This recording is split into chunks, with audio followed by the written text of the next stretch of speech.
where are we at? For gender equality. So my name is Maud Gary. I work for an organization based in Bordeaux, in France, obviously. And the organization is called Le Là-bas. And Le Là-bas, we are specialized on internationalization of cultural and touristical projects on European funding. So we train organization who wants to have access to European fundings, Creative Europe, Erasmus, and so on. And we work closely with the people we train also, and we work on the intercultural aspect. And most important, we are also involved in many European projects. So we are also producers and co-producers on European projects and on several topics, but some of the topics are about gender equality. So we are a team of 8 people. Every one of us has been working in the cultural industry before, so I've been working 15 years in the music industry, where I designed and launched a program for women entrepreneurs in music, which is called MEWEM.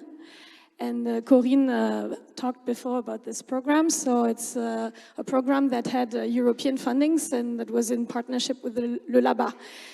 So now today I'm very pleased to moderate this panel because of my 2 favorite topics, which are Europe and gender equality.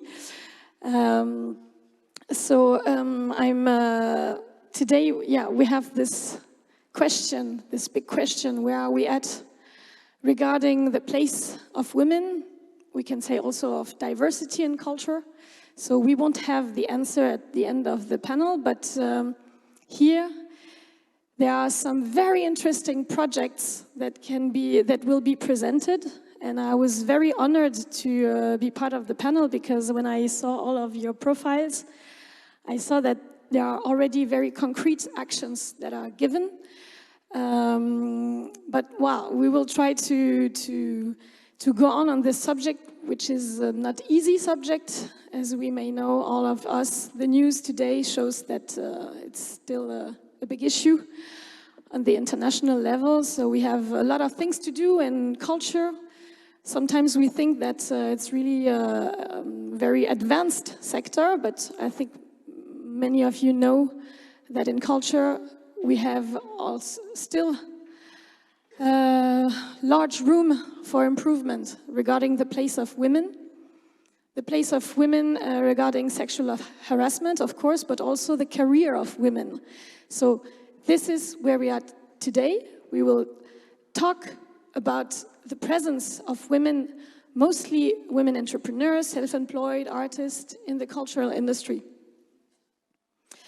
So when we prepared this panel, first I thought that I may present to you these people, but it was really puzzling for me because it's impossible in a nutshell and just in one sentence to tell you everything what they did before they arrived today, because they've been working on this topic since many years.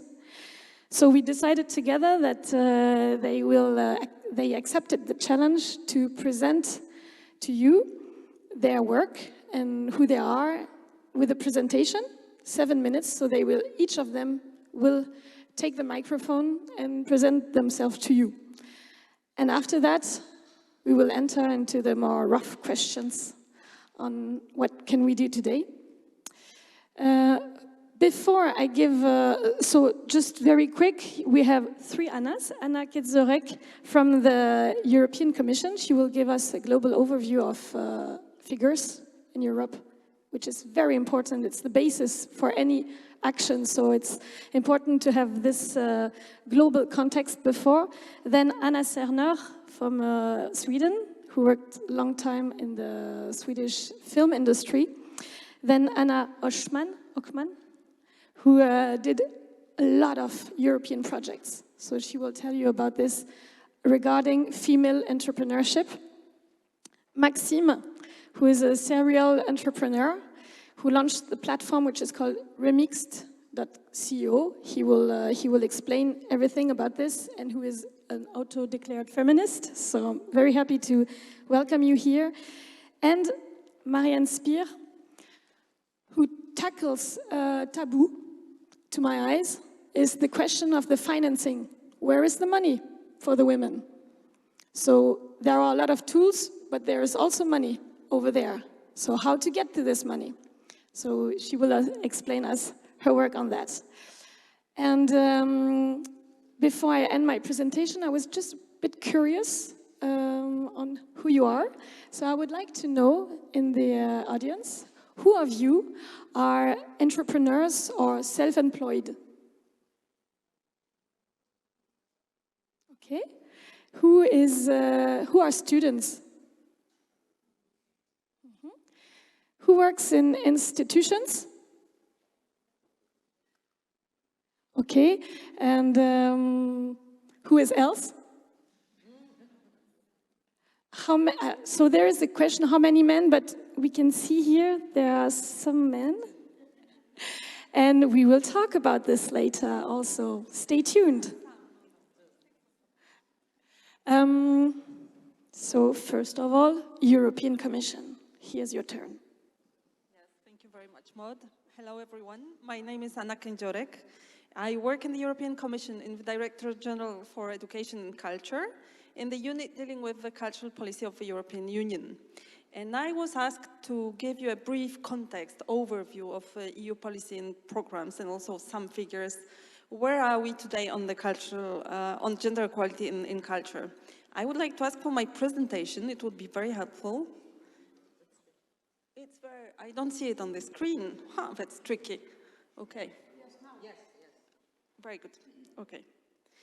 So, yes, where are we? What can we do? What should we change? Well, first of all, you should know that in the European Union, there are very, very good circumstances right now to advance the topic of gender equality. It's the first time ever that we have the female president of the European Commission, and actually this very brave woman made Union of Equality one of her first and most important political priorities. And it's the first time that we have a separate commissioner who deals with the portfolio on equality. It has never happened before that one person was working only on that topic. And this is the lady on the top right, whom you can see, Commissioner Helena Dalli from Malta. Luckily enough, the commissioner in charge of culture in the bottom left is also a woman who also cherishes the topic of gender equality. And on top of that, she's also the commissioner for research. And finally, now we have a female president of the European Parliament. It's not the first time in history, but it has been a while. So we have 4 ladies now leading us and paving us the way to improve things. And the things are changing. They have changed quite a lot since Ursula von der Leyen has become the president of the Commission. Now, Maud, you said culture, it's a cool, nice sector. Is there really a problem in culture when it comes to gender equality? Some people would say, well, no, you're so like advancing, innovative, where is the place for discrimination? Well, there is a lot of place of discrimination, and there are a lot of different aspects where there is no equality between women and men. Just a few figures from the global, let's say, art scene. Nobel Prize in Literature, awarded 113 times. Until now, only 16 women had the pleasure to get this prize. In the 93 history of Oscars, only 3 women have been awarded a film directing prize.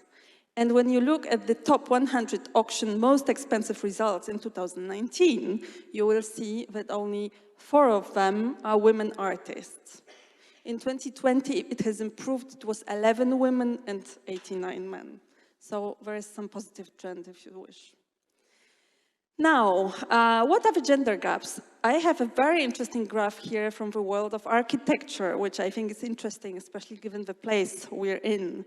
So if you can see in every single age group, there is a disproportion in earnings. And interestingly enough, the more you advance in the career, the wider these gaps becomes.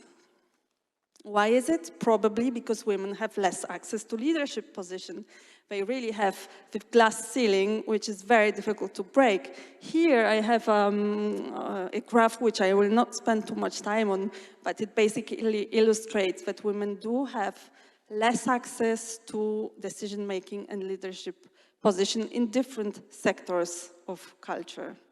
The same goes to prestigious position. By prestigious, I mean the creative ones. For example, the male, interestingly, even though there are less male dancers in general, most of the top choreographers are men. They have the privilege to go on the, how is it called, the glass escalator that basically brings them up much quicker. They can advance their career much quicker in a sector which is actually more populated by women. There is also job segregation that I mentioned. The women who graduate from the same filière as men, for example, in audiovisual industry, tend to go and work in marketing, in human resources, even they are qualified to work as sound engineers or directors, but these jobs are normally reserved to men. Finally, women get less visibility and recognition. The creative output of women is valued less, and they have less space in the permanent exhibitions in the most prestigious exhibiting spaces. They have, of course, less temporary exhibitions as well. On the right, some examples from the literature world and the most prestigious literature awards, not only the Nobel Prize, but others, also the EU Prize on Literature, unfortunately, have been awarded in the majority to men. Now, what the EU can do to change this? We can, of course, work to advance gender equality in all the spheres of life, but when it comes to culture, we can encourage member states to introduce some policy measures and also to provide funding for interesting projects that contribute to advancing gender equality. When it comes to policy, it is important that you understand that the European Union does not have the competence on culture. This, in other words, means that we can do actions, we can perform actions only when the member states ask us to do so. And in the last years, indeed, the member states asked that the European Commission looks into gender equality, and this was one of our 6 priorities in the framework for policy action on culture, which is called Work Plan for Culture. And the member states told the Commission, look, these are the key challenges that we think exist in the cultural and creative sectors. Please have a look at them. What are they? So, stereotypes and sexual harassment. This informal, cool environment in the cultural industry actually creates very favorable conditions to hidden hierarchies, which is very fertile ground for abuse and mobbing and harassment. Second, underrepresentation in leadership and decision-making position, the glass ceiling that I mentioned earlier. The difference in earnings and income. Unequal access to creation and to production resources. And finally, the fact that women have more, still much more, unpaid care duties, which then has an impact on their work-life balance, on their health insurance and social benefits. So the first step that the Commission did when the Member States asked us to work on the topic is we commissioned a study on gender gaps in the cultural and creative sectors, which I encourage you to have a look if you're interested in finding what are the different circumstances in different cultural and creative sectors which specifically drive the gender disparities. Because situation is different in circus, it's different in architecture and in the audiovisual. So, so you can have a very interesting read in this report, also to better understand the mechanics and the systemic problems that exist. Just to mention briefly, the study has identified that stereotypes are the underlying cause of all the discriminations. In cultural and creative sectors in particular, women are not seen as creators. They do not have the creating power. They are rather seen as muses or like inspiring vessels for the creativity of men. They can be performers, okay, but they have to look good and they have to be young. So there is this importance of physical appearance and the stigma of age. Secondly, the working conditions in the cultural and creative sectors require very strong personal and professional networks. If you want to exist, if you want to be recognized, and therefore earn some money, you have to have networks. And to develop, to build those networks, you need time and you need financial resources.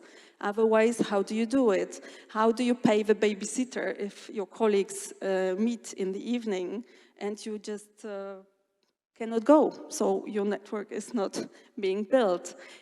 Moreover, in cultural and creative industry, music, for example, live performance, there's a lot of travel involved, touring. This all makes it more difficult for women if they are not offered, for example, the childcare facilities when they are going on a tour. In addition, the common working practices in the cultural and creative sectors are such as informal networking. There's a lot of informal work, there's a lot of freelancing, there are a lot of self-employed people who work on a project-based basis.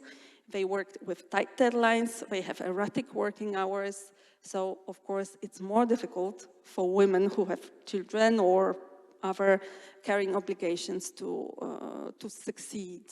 And then there are, of course, the precarious organizational structures, unorthodox working conditions, very high competition, which then brings this need for self-promotion, flexibility, mobility, touring, and networking, which is, of course, makes it more difficult for women to succeed. So this is what we have identified as the obstacles, and this was also confirmed by the structured dialogue with the civil society, who basically pinpoint to the same problems in the cultural and creative sectors. And finally, the Commission also supported the work of the member states' experts. 22 member states nominated experts coming from the cultural and creative industry, but especially from the ministries of culture, and they were supposed to exchange experience and do some peer learning activities. So they met 6 times between 2019 and 2021, and the output of the work was the report on gender equality in the cultural and creative sectors, which I also encourage you to look, because it goes a bit deeper than the previous report. It puts forward the recommendations to the policymakers, to the cultural and creative industry, to the education sector, how to improve the situation when it comes to the key gender gaps. And the report also provides 250 good practices identified across Europe, across different sectors, which can be a source of inspiration elsewhere. The report brings a series of general recommendations which apply to everyone. Basically, gender mainstreaming, gender budgeting are very important. Take the gender dimension, gender perspective in your planning, in all the policies and actions that you perform. Collect good data. There is no good policy making. You cannot measure the impact of your actions if you do not have data. And there is a lot of lacunes, how do you say? A lot of gaps when it comes to data on gender equality. Of course, ensure gender equality in the workplace, provide secure space for women, for men, where everyone is respected. Use gender-sensitive language. In many languages, you need to say créateur, créatrice. You need to say intervenant, intervenante, which is not always the case. And the language is what shapes our perception of the world. That is why it is so important to change the way we see things. Then, of course, we have the issue of intersectionality, which is very important. So also take into account different factors that can be additional reason for discrimination. Another very important thing is to involve men. In whatever we do, when we talk about gender equality, men have to be on board. We have to all understand that we are all allies. I mean, it is in the interest of everyone that women and men are treated alike. That, you know, our creative power has the same value and the same opportunities. So always try to bring men at the table. And then there are specific recommendations which apply to the gender gaps that I mentioned earlier, but I think we can skip this. The second part where the EU can help is funding. The EU has quite a lot of money, different programs which can be used in culture and creative sectors. But the most important program dedicated to culture is called Creative Europe. And the previous edition of the program, which ended in 2020, basically supported over 35 projects dedicated to promoting gender equality. For example, MEWEM, for example, Key Change that was mentioned earlier, Walmart's, Feminist Futures, and many, many others. Center Stage, which is also led by a Swedish partner. The new program, which is now in force, actually has seen the budget almost double in comparison to the previous one, and it's sort of thanks to the COVID crisis. It has brought some good, as the cultural and creative sectors were amongst the most heavily impacted by the crisis. It basically allowed us to have more money to distribute in the sectors.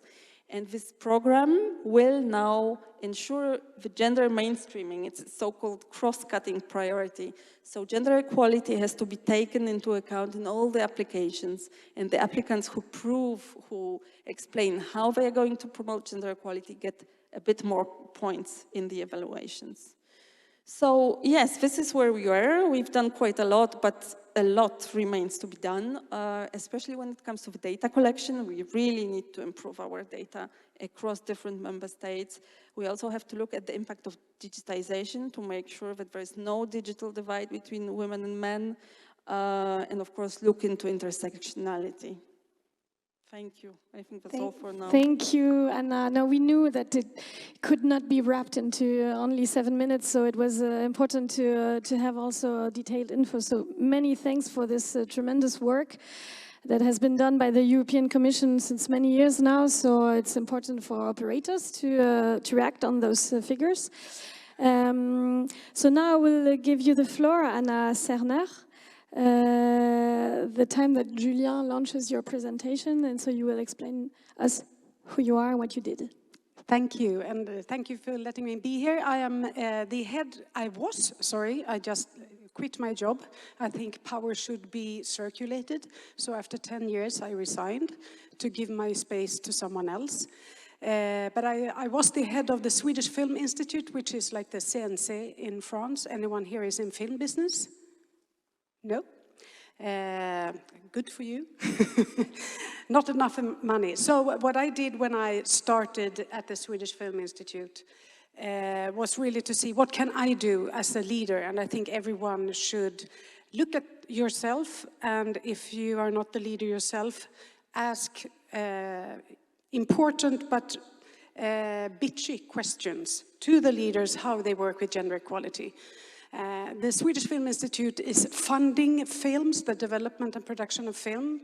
And I'm a lawyer from the background. I've been to film school, but I'm a lawyer from the background. And I found that when we were doing selection, we say 90% no. It was really a lot of gut feeling from the decision makers. And as a lawyer, you are not very comfortable in I feel, everyone knows, he has a great potential. So I said, let's look at our assignment and see what we can do about this. Because at the same time, everyone was whining about the quality of the Swedish films.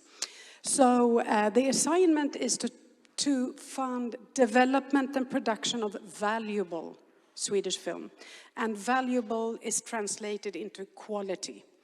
So I said, so what is quality? And I took my people and I brought in the industry, and we tried to make the decision-making less subjective and more objective. So I demanded from my decision makers, when they proposed films to be funded, that they argue around why is this a potentially really, really good film. So we, we picked these 3 words: relevance, why is this film anything that anyone wants to see today? And the answer can be that it is really touchy, it's about the love and death, and it's always relevant, or it's a political theme that is relevant, or it could be anything, but you just have to argue about it, and which was the big difference. I demanded that they describe what was unique with this film. It hasn't to be really unique, just a little bit unique. So we haven't seen it before. And I wanted to know in what way we could be certain that if we put 1.5 million euros into a film, that the audience got to see it. So we scrutinized the production team. Everyone came to me and said, why Anna? This was in 2011. And one of my first things I did was going to Cannes Film Festival, and all the reporters came to me and they said, why Anna, don't we have any films in competition? So I said, okay, we are obviously poor in quality. How do we raise quality? So my strategy was the quality criteria, to be sure that we actually gave the right projects money, working then with gender equality and a wider diversity to make sure that we took the whole talent base into consideration. So that was really my strategy. And as I usually say, is that strategies is for any change management is that you do your SWOT. What is your weaknesses and strength? And we had 26% women funded, so that was a weakness if we wanted to take the whole talent base into consideration. I set a goal, 50-50 over time. It was then translated into 50-50 by 2020, you might have seen. I said, let's measure over time, not every year, because we make too few decisions. So I took 3 years periods. The strategy was to stop talking, start acting. It's really easy to just look at the problem and say, yes, we have a problem. But for every problem that people said, I wanted to have an action. So I made an action plan and I gave it a budget, because no change is ever made without investment. And the action plan was really very short to be very accurate. So I said the most important thing is that we count, not once a year, but every time we make decisions. So we started counting once a month, which meant that like in April, when we revealed the numbers, not in every film, but you know, if we had 20 films, how many % went to women? And if we already in April were very low, we could be proactive. And then I could say, why is that? And people said, yeah, because women have harder times to get fully financed films. And then we could say, okay, let's launch a special scheme for only women, or let's take bigger budget films only for women, or something. People were very pissed off with me, the ones that used to get the money. And then to have role models, so we made transparent what women have been successful during all times, because history tends to erase the women. And if you haven't seen anyone do it before, it's very hard to be the first one. You know, Gina Davis Institute, they have the slogan, if you can see it, you can be it. And I really believe in that. And then the last one is knowledge, the numbers, but also doing in-depth analysis of different things. The last one we did with me was comparing women of age and women of color with other women. and it was a very interesting result. And of course, the women of age and women of color met so many more obstacles than white women, white young women. So the effects of me saying this in 2011 was that everyone realized that the money wanted women, so they started giving us the women. I don't know how much this says to you, but in 4-5 years' time, Sweden, very, very small country, we are half the size of Paris, getting 52 films into the main festivals is unheard of, and 42% of them were women. And this year in Cannes, 2022, exactly 10 years after I had the microphone under my nose asking, how come Sweden is so bad? We had 3 directors in competition. We won the Golden Palm, which has only happened 10 times ever before. And the talent prize went to the woman who was in the official program 2 years ago under the COVID, so they gave her a special award because it's an amazing film. And so we had 4 directors in the official program, 1 white man, 1 white woman, 2 men, 1 from Iran and 1 from Egypt. So the inclusion and the gender equality really gave us new voices. So yeah, that's what I did.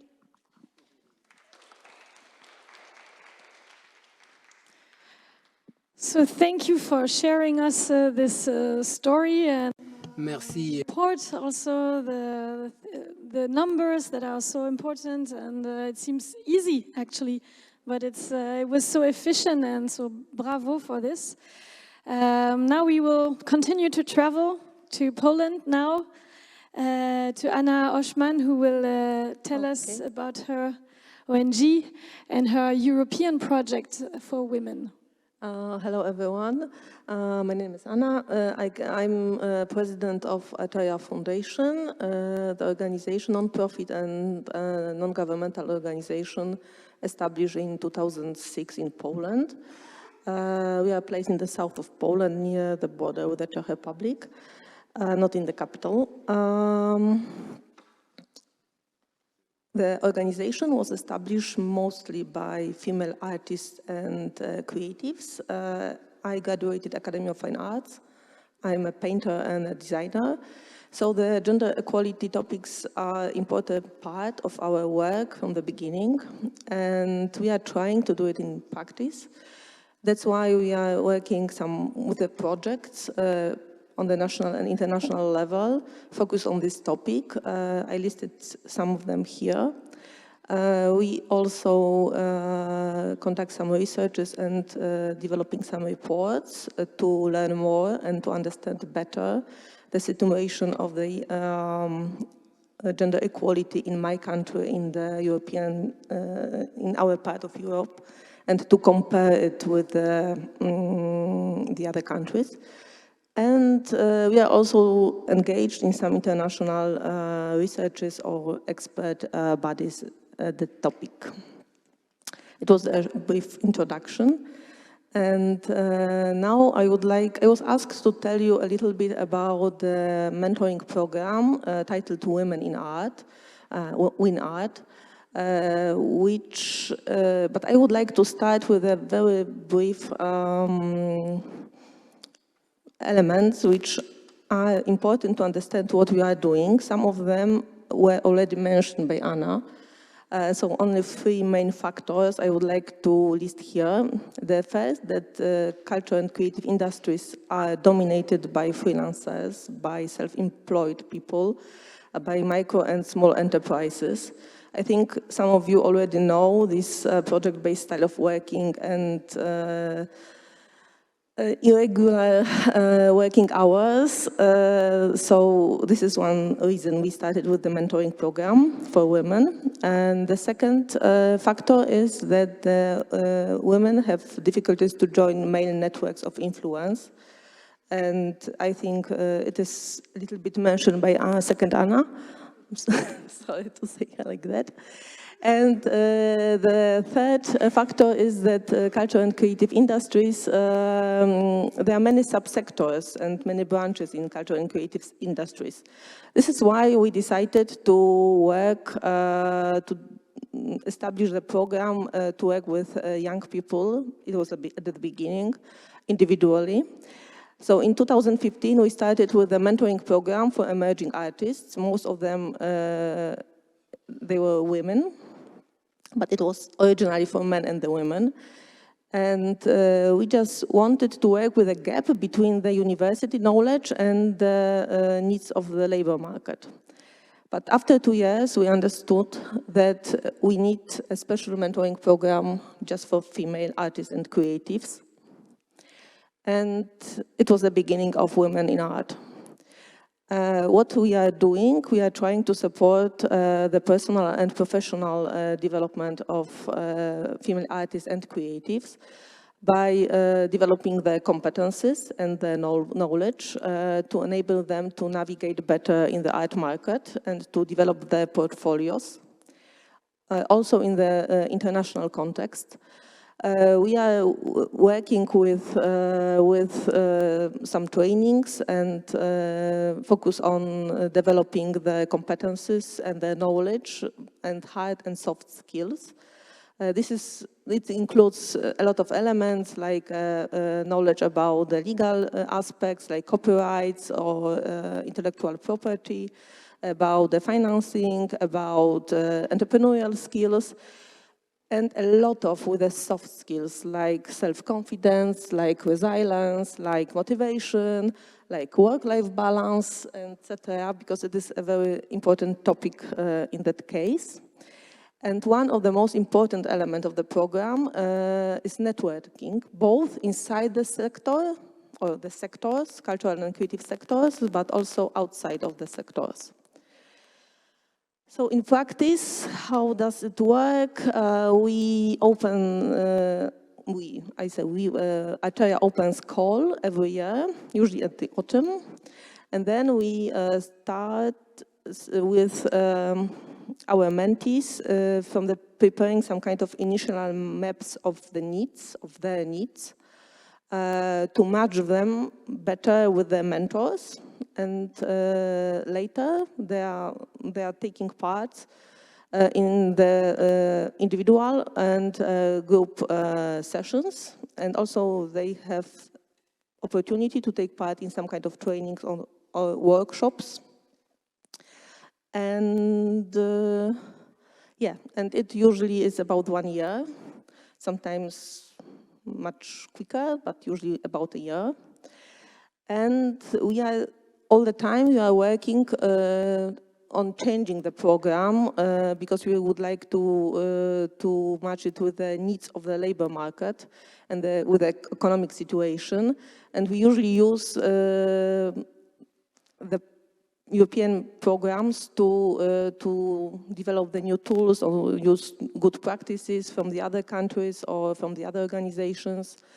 And here there are some examples. All these projects were co-founded by Erasmus Plus program, and they were really helpful for us to improve the program every year.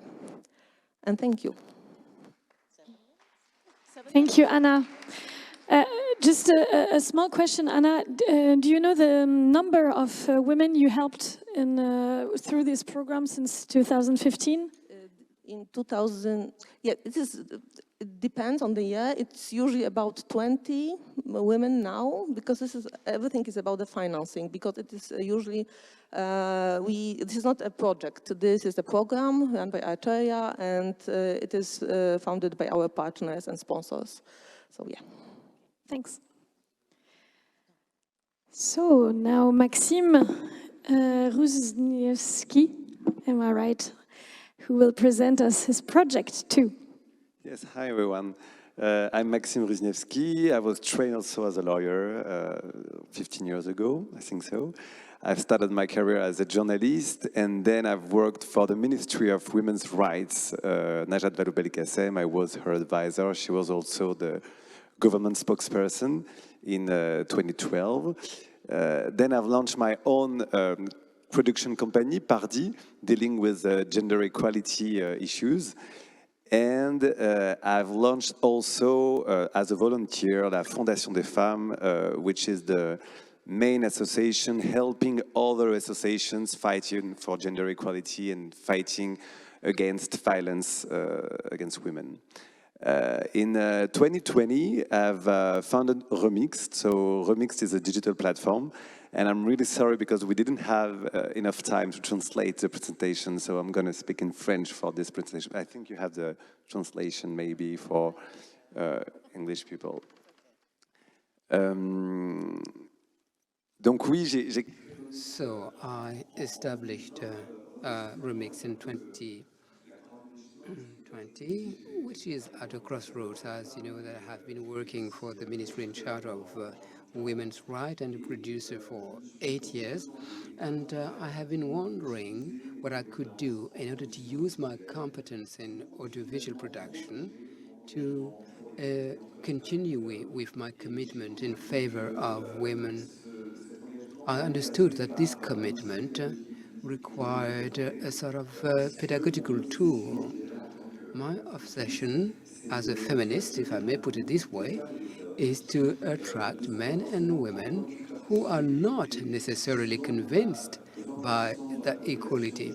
You know, in the population, there are 20% of people convinced by equality between men and women.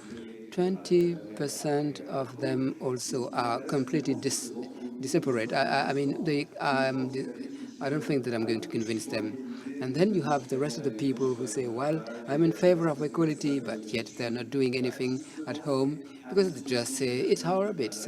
And it's precisely those people I am targeting. And that's for those people that I created Remix. It's a digital platform because I am convinced that we are at a moment where we have a whole generation demonstrating in favor of climate. You have the Me Too phenomenon.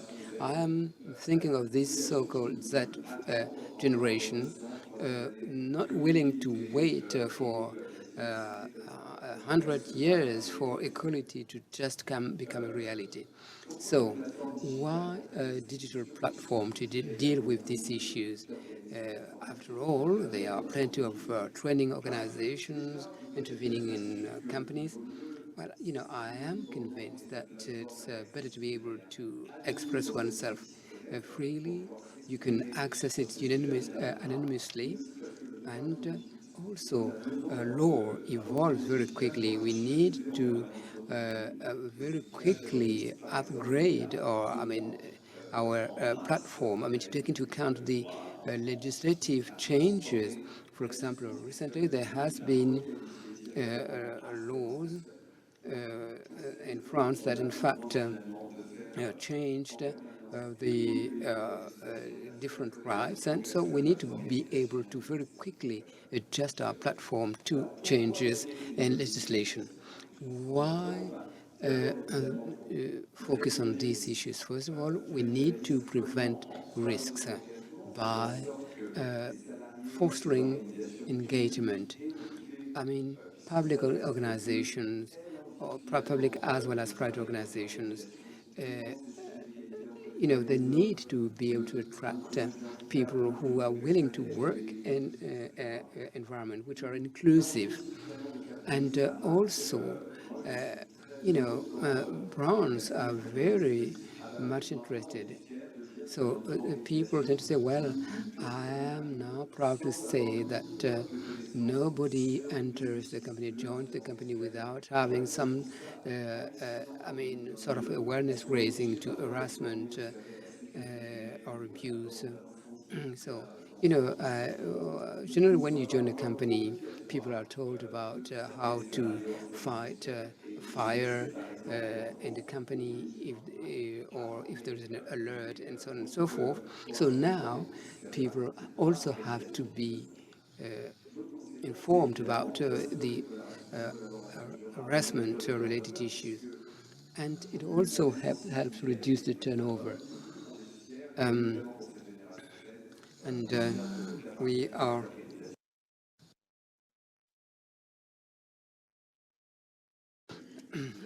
And Mackenzie, you must know this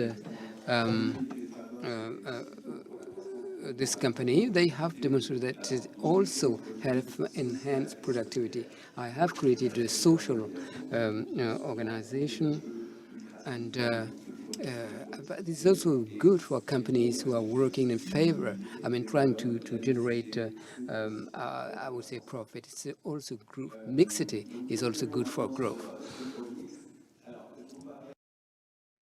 Well, I have been talking about equality and pedagogy.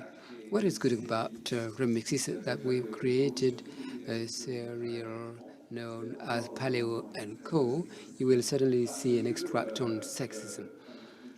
We do think that with humor, well, we are not joking about these serious things, but we are convinced that via humor, humoristic presentation, that we would be able to actually bring people who are in gray area to join, in fact, this process. So this remix, which we call, in fact, Paleo & Co., is presented in this way, with the slides, and we remind people about the legal provisions.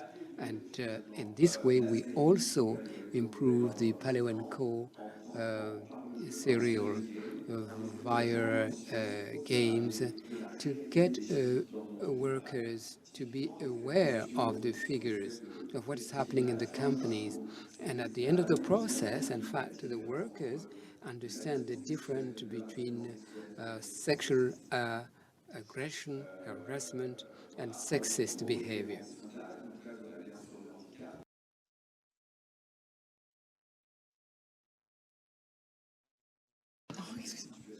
And we then ask people whether they have ever experienced a sexist situation, and companies can have a sort of a dashboard per gender, per age bracket, and an idea about the mixity. That's the dashboard I have been referring to.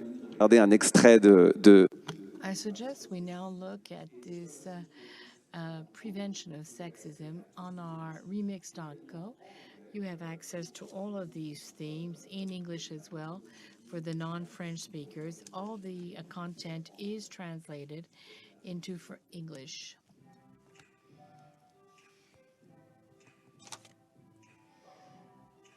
And if we were to act to prevent sexism in the workplace, to create awareness on the subject, memos and quizzes, what percentage of women are confronted with sexism in their place of work? Consider it negative, 93%.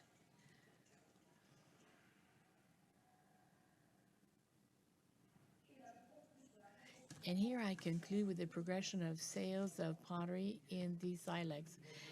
It's great. They're going to be really amazed. For the boss, grog and pyrex is not enough. You need to impose yourself. It's easy for you to do this. You're a male. You have respect automatically. I have to do two things twice as hard to be considered. I've been working here for 10 years, and he continues to ask me to make coffee or compliment my animal skin. Well, they're not using to working with females with responsibility. Well, I don't think that sexism is on the edge of being extinguished in the workplace.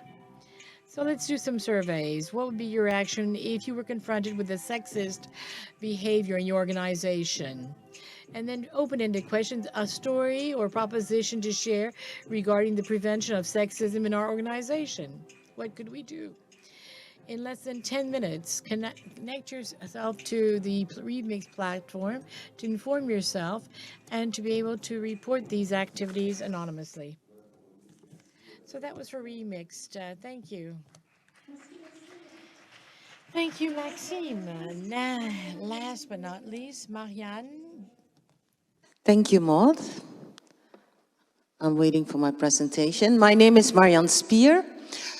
I have two companies. I have a consulting agency advising international companies how to transform their business and also transform internally. And I will focus on my other company called fem-start.com, focused on bridging the gap in funding for female entrepreneurs.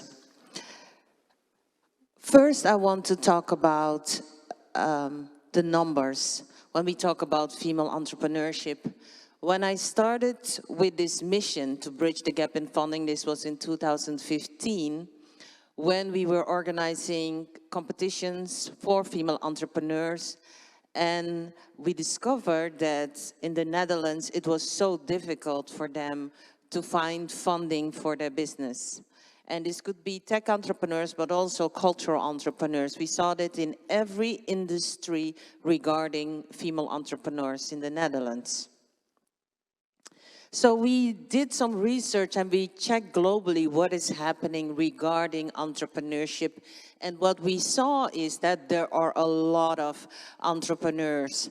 I traveled to more than 40 nations, worked for several UN agencies, and encountered also a lot of female entrepreneurs struggling with the same issue. There are 252 million female entrepreneurs in the world. But if you look at women that are trying to raise funding, that are women who have an intention to build a company and have a startup, we see that globally only 15,379 are able to raise funding. And are startups, but only 1,100 raised funding in 2020. I'm not talking about 10 years ago. So 2020, only 1,100 women were able to raise funding for their business when we're talking about raising capital and raising funding to really impact.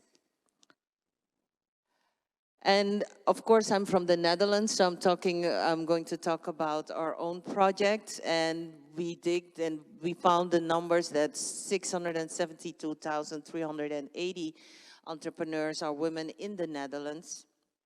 We have 450 women that have startups. These are women, and I'm not only talking about tech, but women who are actively trying to find funding for their business, to scale up their business. And if you look at the number, there were only 11 of them who were able to raise funding. This is 0.8% in the Netherlands. I'm not talking about a third world country. This is the Netherlands. And sometimes we think it's only the Netherlands, but if you look at it globally, only 3% of women entrepreneurs have received funding. And of course, I'm talking mostly about the private sector. And this number hasn't changed in the last 10 years. So the last 10 years, only 3% of women entrepreneurs have received funding. There's a discussion going on, and there have been a lot of talks about this, how to help women, but there has not been a solution yet. So I've talked to a lot of professors, like from everybody I could talk to, the governments, cultural institutions. How can we change this? So we created a platform called femmes-start. It is very easy to find. It is free. And this platform is focused on how to raise funding for female entrepreneurs, because what we discovered is that one of the reasons that it is difficult is that mostly financial institutions have a masculine tone of voice.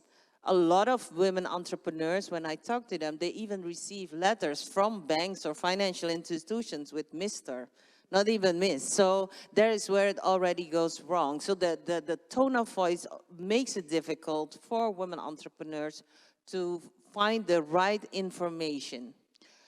We have a mentoring platform. It's an artificial intelligence platform where we mentor female entrepreneurs freely. They receive 3 consultations, and it could be about how to raise funding, but also about how to design or brand themselves as an entrepreneur, create new business models, because during COVID we discovered that this was the biggest problems for female entrepreneurs.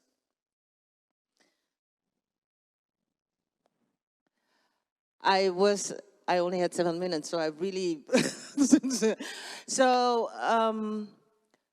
A lot of times, we have the platform. It's an educational platform. It's an AI platform. It helps you. It guides you. It's with videos. You can go on the website.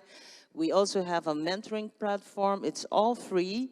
We teach you about grants. We teach you about, you can learn about crowdfunding, how to raise crowdfunding for your business.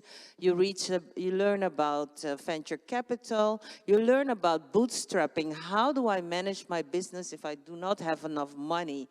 There are role models sharing their expertise, and through quizzes you can help. I have a really nice testimony from one of the female entrepreneurs who contacted me and said, Marianne, I do not know where to start. I have a business, nobody's interested in funding my business, but I will apply and join the platform and try to find out how to raise funding for my business. And after she did that, she was able to raise 300,000 euros. So that is a really nice testimony about how this could work. But there are also other ways and tips for female entrepreneurs, and we see that it works. One tip is personal branding. How do you brand yourself? I know that there are not only entrepreneurs here, but this is for everybody. Even if you work somewhere, the institution, or you are a student, you have to focus on what is the strategy? What do you want to achieve with your business, your company, your job, or how do you want to present yourself? The second thing that is very important for women and women entrepreneurs or women in arts is to build your network. I'm in the board of the Van Gogh Museum, but I'm also in the board of a family foundation where we fund entrepreneurs, especially in culture, who have talent. And what we see is the plan to apply is amazing, but then there is not a network to think about how can I bring it further than where I am now.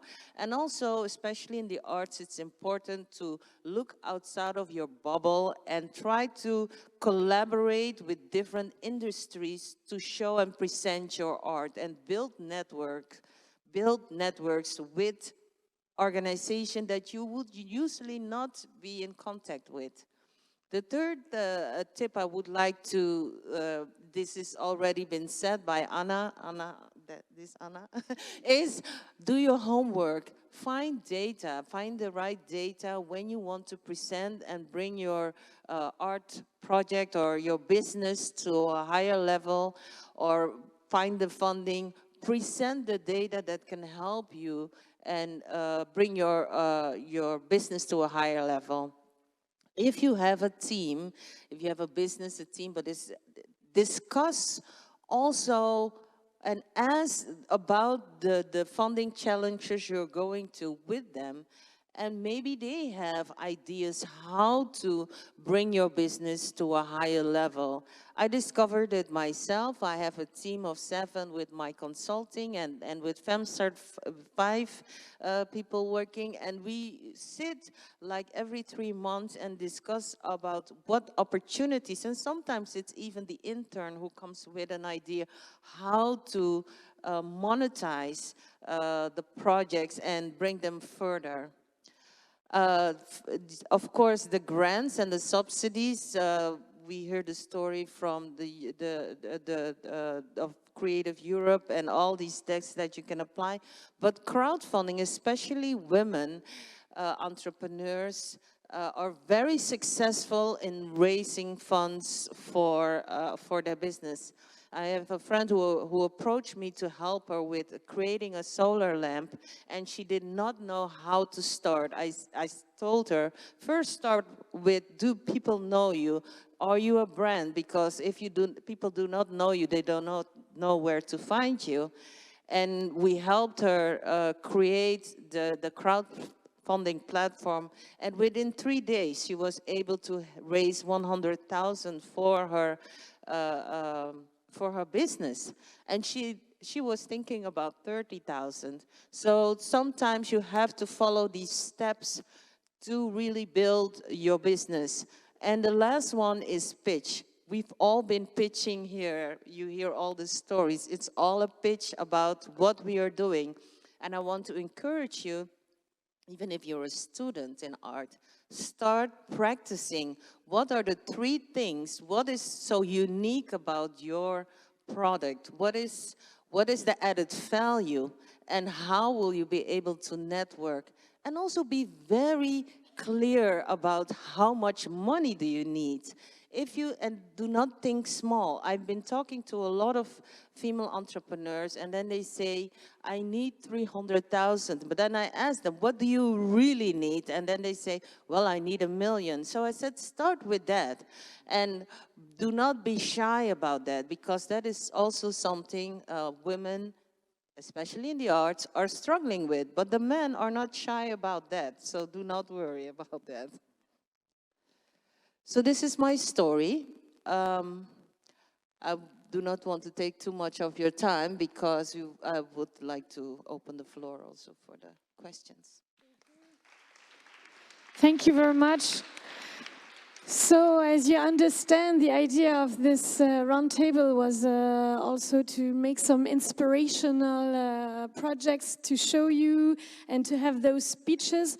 And unfortunately, we have only 20 minutes now to have the exchange. It's sad because with all of you, I had so interesting talks before we meet today. So I will just ask you 3 questions, but very quick, so that we can have still a bit time maybe for your questions.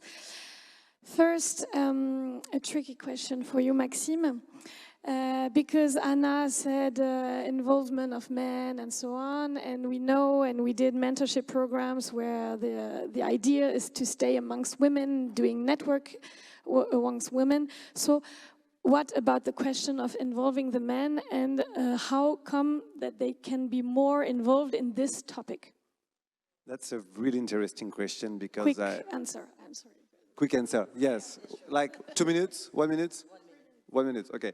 No, I think the main subject is a huge contradiction, because in the same time we're saying that gender is a result, is a consequences of culture, of environment, but in the same time, as a man, a lot of people suggest me not to deal with gender equality because I'm a man. And that's an interesting point, because I have the strong belief that men are not fully participating in gender equality issues, and we need men to show and to involve themselves in gender equality issues if we want to make this fight, if we want to improve faster about equality. So that's what I said. We need to modernize our tool set.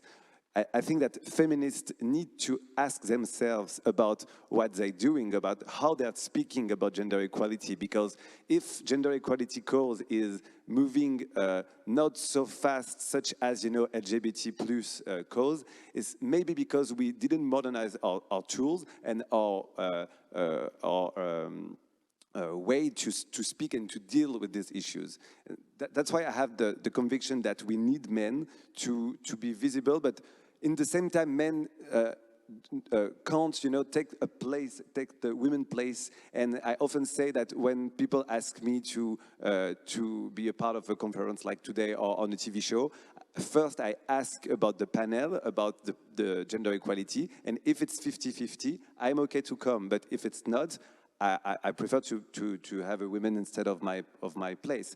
But when we have parity, when we have 50-50 on the stage, we need to hear men, because we need models. I think it's Anna, she spoke about role models, and without men, and I just want to say that men hold all making positions, so if we don't hear them about their responsibilities, I think we're going to wait a long time before having a strong and, a strong equality.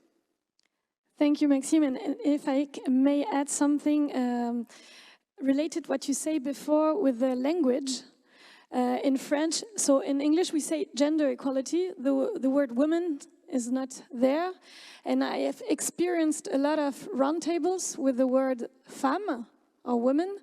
And I try not to put this word, because if there is the word woman, the men don't feel involved in it. So when you say modernize the tools, maybe it's also related to modernize the way we talk about this, even though it's also another type of reflection and so on. But really, that's true. The way we talk have a great impression. And that's why I never use ally. I think I say I'm a feminist, because we need to be, a block. We say the same word in English. I mean, we need to be only a strong part of this side of progressism, because in front of us, patriarchat is so, is so, comment dire, strong of solidarity. And we need this solidarity into the feminist movement. So if we are divided into 10, 20 movements, it's going to be really complicated. And that's why I think that feminist men need to say that they are feminist and not ally. And I'm not consider myself as an ally. Thank you, Maxime. That's inspiring. Anna Serner, a quick question for you too. You achieved really a tremendous work with what you showed to us. To your eyes, what are the challenges today still for women artistic entrepreneurs in the creative industry? What do they have to still tackle, the problems that they have to face today and their challenges? Well, it's not an fast answer to that, but I think what made my work successful was that I was showing that I was serious. And I think that is needed from the European Commission and the Parliament. And what I said was that I need the industry to cooperate with me, and if they don't, and we don't achieve 50-50, I'm not afraid of quotas. And by saying that, everyone realized, shit, she's serious. And that made them start looking for the women. And I think that is needed, because we are looking a lot to the women. What should they change? I think we should look more into ourselves. How can I change if you are a decision maker? How can I change, or how can we change the structure? Because women shouldn't change. And then you have all these mentorship programs and educations and blah, blah, blah. But men need that as well. So I think it's more of being serious and walk the talk. Okay. And maybe then another question for you, Anna. Because you, in your work, you have a lot of, you had a lot of European projects. You told me 15. You run 15 projects, or you've been partner into 15 projects. And as the framework today of the day is also to say, how is the European level improving my work and towards this important issue? What is your thoughts about this, about the European scale, that maybe, Marianne and Maxime, you told me that you would like to go to the European scale, and for now it's still an opportunity for you, but you didn't make the move, of course, on, I'm speaking here about European fundings, Erasmus and Creative Europe, so I wanted to have your insights about that. It is also difficult to tell about it very quickly, but we have, as I mentioned, we were established in 2006, and at the beginning we started with projects in Poland, but co-founded by European social funds, and they were also focused on supporting gender equality. And so we started from that level, and then in 2015, in 2012 probably, we started with the European projects with international partners. And yes, we did, I think, about 15 projects co-founded mainly by Erasmus+. Not all are focused on gender equality, but in all we are thinking about gender equality. So this is a very important part of my organization. And I'm not sure if I answered for your question, but my last slide was about how we are inspired by the other organizations, partners in the European Union, in developing our own programs in Poland, but also projects co-founded by various sources. So fine. Yeah, thanks. Just a small insight.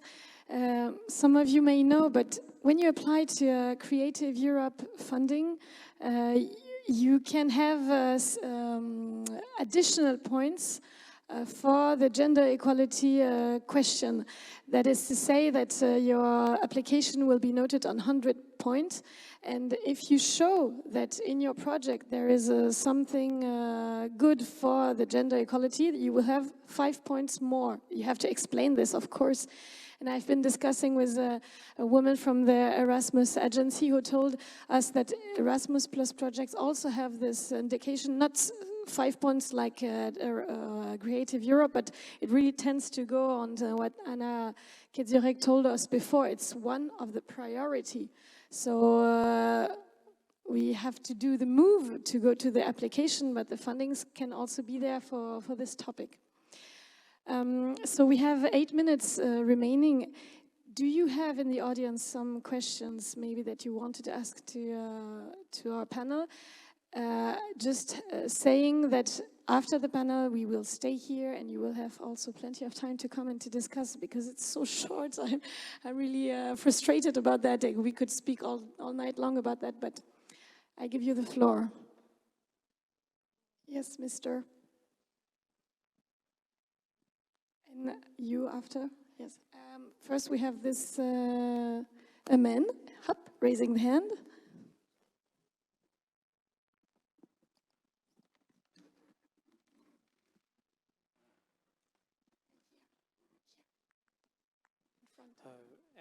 Hello, so I am from European Cinemas, a network of European cinema, and we are currently investigating these challenges of gender balance and inequality in cinemas and how to improve it. I was wondering if you had some tips or answers. For one question is how to create awareness about these issues in general, because when you work somewhere, you can ask people to do things and they will answer you something like, but we don't have any problem here. It's everything is working properly. I am treating my employees well, or something like that, and they don't see the problem. It's not that they don't want to change, it's that they don't see why, because for them everything is working properly. And another question a bit related but a bit stronger is when you face opposition to change. So for instance, you say that everything worked like this before, you don't want to do anything about it because you don't see why you have to change. And I was wondering how you create this awareness and this move to change when you don't feel concerned about this. Well, first of all, who do you want to be aware? I guess it's within your own organization, right? And that's what I was starting off with, saying that you should ask the hard questions. Are you happy with the numbers of audience we get? And no one would say yes, because everyone would say, no, we have a problem. Then you say, okay, we need to widen the perspectives of the films. And then you say, I've been doing some counting. We are actually only screening 23% of women directors, or directors outside France, or whatever it is. So presenting their whining of not being happy with the situation, with actually giving them the data again, that we are not doing well, and give them the solution. And then just nag on, and every time that you have the meeting saying, so did we count now? And you will be considered a bit hard to have in the room, but I think that you should also start counting when the numbers go up, because you will reach new audiences and you will probably get more numbers up. So it's just, as I say, start to act, because doing nothing will change nothing. So you have nothing to lose.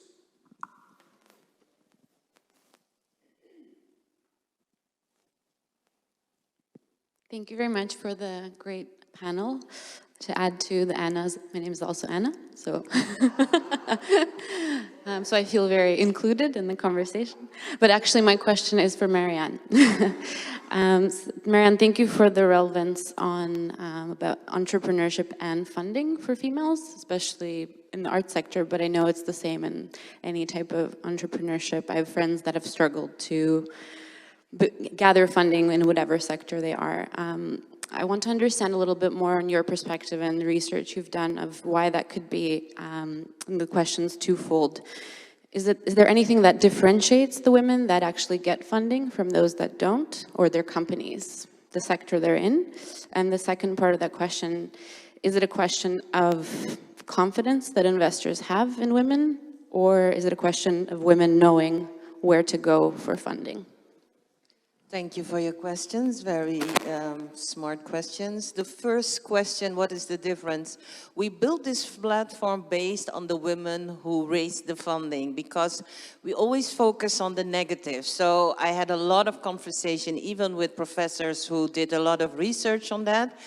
And then I asked them, what is the difference? And a lot of them, one of them was confidence and accepting a lot of no's, because you will receive, as a female entrepreneur, you will hear a lot of no, and you have to be able to handle that. So that is one of the things.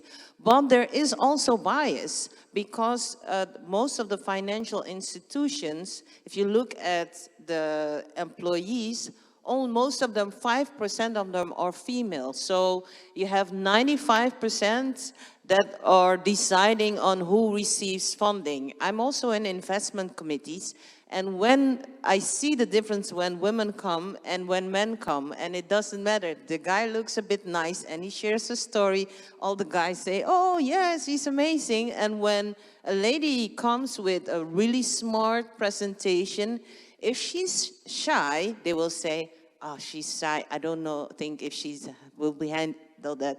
If she's smart, they say she's aggressive. So that is why it is important that you can only change the ecosystem with the ones that lead, like Anna, who are really fighting for other women. So role modeling and connecting with women who have the power to change when you're starting, this is an advice for the ladies. We've created this platform in the Netherlands that we connect young entrepreneurs, female entrepreneurs, with women who've already been through these difficult situations. Your next question was? Okay, that's good. Thank you. I think there was another question, and it will be the last, unfortunately.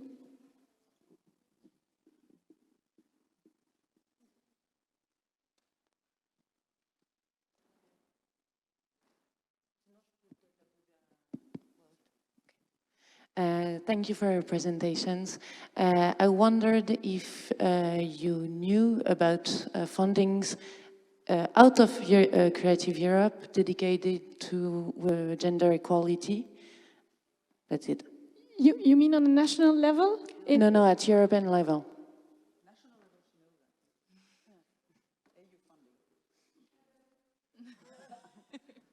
Yes, thank you for the question. Indeed, there are many programs that provide funding for gender equality. I just wonder whether you're talking about cultural and creative sectors specifically? Any money for gender equality? Yes, there are plenty of funds. The one which is really dedicated to promoting gender equality is called, I think, Citizenship, Values and Democracy. Citizen Equality, Right and Values. But actually I would like to promote, I jump on the opportunity, the EU funding research tool. It's a quite recent achievement that we put on internet. Basically, it's a one-stop shop for anyone looking for funding for supporting their cultural endeavor in the European Union. It's called Culture EU, And this is a place where you basically put your search criteria, who are you and what are you aiming to achieve, and there you will get a list of all the available funding programs in the EU, and indeed there is a wealth of opportunities. Okay, so thank you very much. The countdown is over. It's now red, and before it was green, so red means that we have really to stop speaking. Thank you, all of you, to having listening to this intervention, and hopefully you will follow the stories of all our panelists are here. Thank you very much to all of you. It was very inspiring, but I knew this. So see you.